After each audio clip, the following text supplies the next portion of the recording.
Pada 1 November yang lalu, Siti Surya Ismail, 19 tahun, telah dibunuh di rumahnya di Kampung Lubuk Batu, Telemong, Terengganu. Adik mangsa, Siti Nurliana Syuhada, berkata dia mengesyaki sesuatu berlaku kepada kakaknya apabila dia tidak menjemputnya pulang dari sekolah, selain tidak menjawab telefon apabila dihubungi.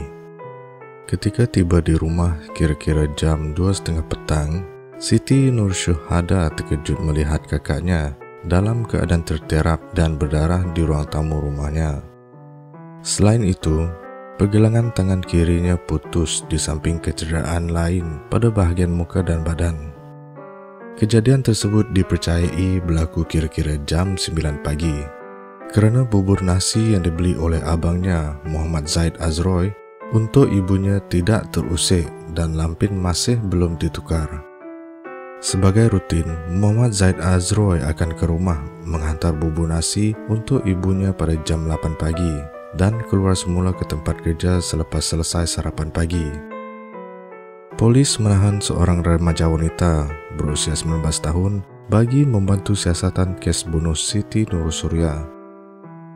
Ketua Polis Daerah Hulu Terengganu, Deputi Superintenden Muhammad Adli Mat Daud, berkata tangkapan wanita yang juga kenalan di sekolah mangsa dilakukan selepas dia hadir bersama ibunya ke Balai Polis Hulu Terengganu jam 8.15 pagi untuk memberi keterangan bagi membantu siasatan. Tangkapan terhadap suspek dibuat berdasarkan beberapa bukti yang ditemui di lokasi kejadian dan rekaman kamera litar tertutup CCTV yang dipasang di rumah burung berhampiran kediaman rumah mangsa. Susulan penahanan itu, polis menjalankan siasatan di rumah suspek di Kampung Kubang Labu sebelum menemui beberapa barangan yang diambil daripada rumah mangsa, termasuk wang tunai dan peralatan solat. Sebelum kejadian, suspek dikatakan ke rumah mangsa dengan menaiki motosikal. Ketika berbual di ruang tamu, berlaku salah faham di antara mereka yang menimbulkan kemarahan pada suspek sebelum berlaku pergaduhan.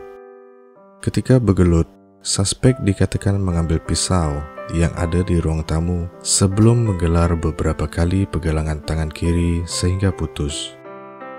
Suspek yang masih bersekolah di tingkatan 6 ditahan untuk siasatan mengikut Seksyen 302 Kanun Keseksaan kerana membunuh dan akan dibawa ke Mahkamah Magistrate Marang untuk permohonan reman. Siti Nur Surya Ismail sanggup mengorbankan impian dan cita-cita demi menjaga ibunya yang terlantar sakit akibat kanser otak. Kata ayahnya, arwah bercita-cita mahu menjadi pelukis pelan dan sepatutnya menyambung pengajian dalam bidang lukisan pelan seni bina di Akademi Binaan Negara ABN Hulu Terengganu. Demi kasih arwah terhadap ibunya, dia sanggup mengorbankan pelajarannya apabila mengambil keputusan untuk tidak menyambung pengajian selepas tamat tingkatan 5. Arwah memikirkan ibunya yang terlantar sakit lalu melupakan impian bergelar pelukis pelan hanya kerana mahu menumpukan perhatian menjaga ibunya. Kejadian itu dipercayai disaksikan oleh ibunya sendiri yang terlantar dikatil akibat mengidap kanser otak. Penyakit yang dihidapi ibunya itu menyebabkan beliau tidak mampu bercakap seperti biasa dan tidak faham dengan apa yang berlaku. Sebaik jenazah diusung keluar dari ruang tamu rumah kira-kira jam 6 petang, ayah mangsa memberitahu apa yang berlaku sambil membantu memalingkan muka isterinya itu ke arah keranda yang menempatkan jenazah anaknya. Namun, dia hanya sekadar melihat tanpa sebarang reaksi. Suasana menyayat hati itu menyebabkan Ismail dan beberapa anaknya serta mereka yang berada di ruang tamu tidak dapat menahan rasa sedih dan pilu dengan keadaan itu. Jenazah Siti Nur Surya selamat dikebumikan di Tanah Perkuburan Islam Kampung Beladau Selat jam 8.15 malam dengan dihadiri keluarga terdekat serta penduduk setempat. Ayah mangsa berkata, beliau sama sekali tidak menyangka suspek yang ditahan bagi membantu siasatan kes itu bekas rakan sekolah yang pernah berkawan rapat dengan arwah. Beliau berharap kematian anaknya mendapat pembelaan yang sewajarnya. Pada 3 November 2020, suspek telah direman 7 hari bagi membolehkan siasatan lanjut mengikut Seksyen 302 Kanun Keseksaan kerana Membunuh.